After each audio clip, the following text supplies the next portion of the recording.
Roy Suryo CS tidak berhenti tersenyum saat pengamat hukum menjelaskan tentang kasus dirinya. Seorang ini ditetapkan sebagai tersangka dalam kasus tudingan ijazah palsu Pak Jokowi tanpa memperlihatkan terlebih dahulu ijazah aslinya kepada penuding. Ya, gini, ini kan dugaannya kan pencemaran nama baik, Mbak. Jadi fokusnya itu pencemaran nama baik. Sebagai bentuk pencemaran nama baik itu adalah perasaan yang dimiliki seseorang. Tapi kan objeknya ijazah, Prof. Ya, makanya nanti yang 311 tadi itu loh. Apa yang dituduhkan itu mengandung kepalsuan, palsu atau tidak. Tercemaran di situ. Jadi 310 311 suatu rangkaian yang tidak dipisahkan.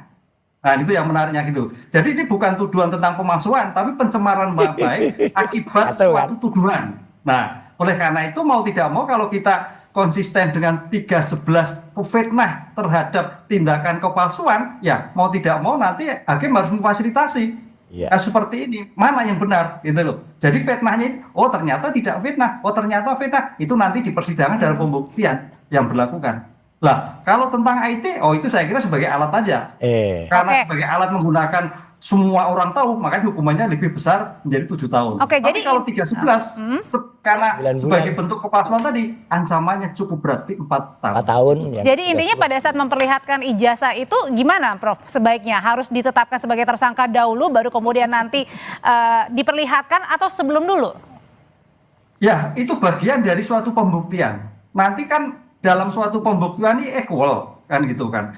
Kejaksaan, kepolisian mendalilkan suatu bukti-bukti secara subjektif mewakili negara, tapi objektif terhadap hukumnya.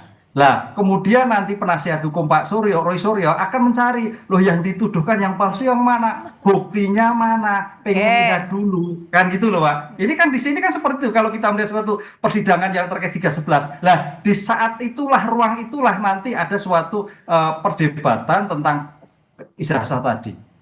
Oke, jadi Mas Roy, kalau misalnya sekarang nih Anda sudah ditetapkan sebagai tersangka, ini kan belum ya, belum dipertunjukkan ya untuk ijazah Pak Jokowi ya? Belum dan nggak ada. Dan satu lagi, terima kasih Prof. Jadi konsennya kan 310, 311. Oke lah, kita hormati itu 310. Tapi yang jahat, kalau kata si Cinta kepada Rangga di hadapannya itu jahatnya, itu dimasukkan pasal-pasal 32 dan 35 Undang-Undang ITE yang karena kebetulan saya yang ikut membuat itu, tahu persis pasal itu adalah kalau ada seseorang membuat sesuatu dokumen yang palsu menjadi asli atau membuat sesuatu dokumen yang asli menjadi palsu. Jadi artinya Anda tidak diterima sebagai tersangka dengan pasal itu? Loh, tidak ada, karena pasal itu jahatnya apa? Itu hukumannya ancaman